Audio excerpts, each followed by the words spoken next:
Lo nguba uqhenebe walapha eMasende Amahle okanye kuMatyhalarhana kuGatyana kweli phondo leMpuma Kapa. Uba uqhenebe uthi akafuni ukushiyeka naye, ufuna uba yinxalenye yabantu abazithengele umboko. Kukho into ethe ndi kweli lizwe loMzantsi Afrika nalapho uluntu luzithengela umboko.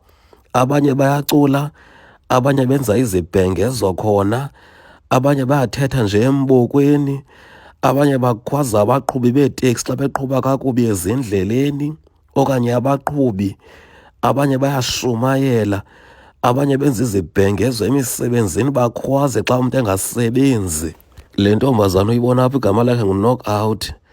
Naye uthi akakwazi ukushiyeka tu ekusebenziseni umboko, uxelenga eRhawutini. Kodwa yena umnombo wakhe ulapha kuMasende Amahle, apha kwindawo yakuGatyana kweli phondo leMpuma Kapa. Oko ekhwaza abahlali esithi mabavuke kusile. Ukanti le ntwana yona elayo igama kuthiwa nguKungawo. Kuyacelwa abantu kweli lizwe loMzantsi Afrika bazithengele lo mboko 1, bazithengele lo mboko 2, bazithengele lo mboko 3, bazithengele lo mboko 4, bazithengele lo mboko 5. Ngoba xa unalo mboko, mhlawumbi ufuna ukucula umculo we-hip hop okanye urephe, uyakwazi uzithengela lo mboko uzirekhode, ukhuphe icwecwe, lithengise icwecwe lakho.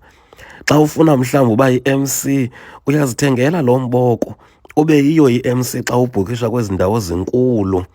Xa mhlawumbi kukho umsitho othweso sidanga, uyazithengela lo mboko kwiinkampani ezifana bayawuthengisa lo mboko. Ukanti uyakwazi xa ungumntu ongusisi mhlawumbi uye emjuxuzweni nomntu wakho, mhlawumbi awumboni, umkhwaze apha embokweni.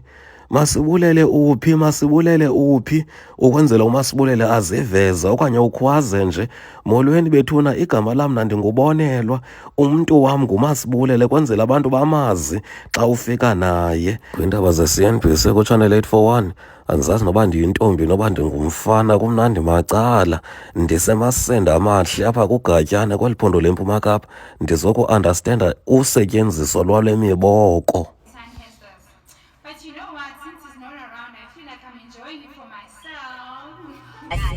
Wonke umuntu asemgaqweni mhla 29 May siyavota. Mama, even that one with the blue pants, yes. Receive Christ. Namhlanje ngilate mara ngizofika ngesikhathi. I'm going to school.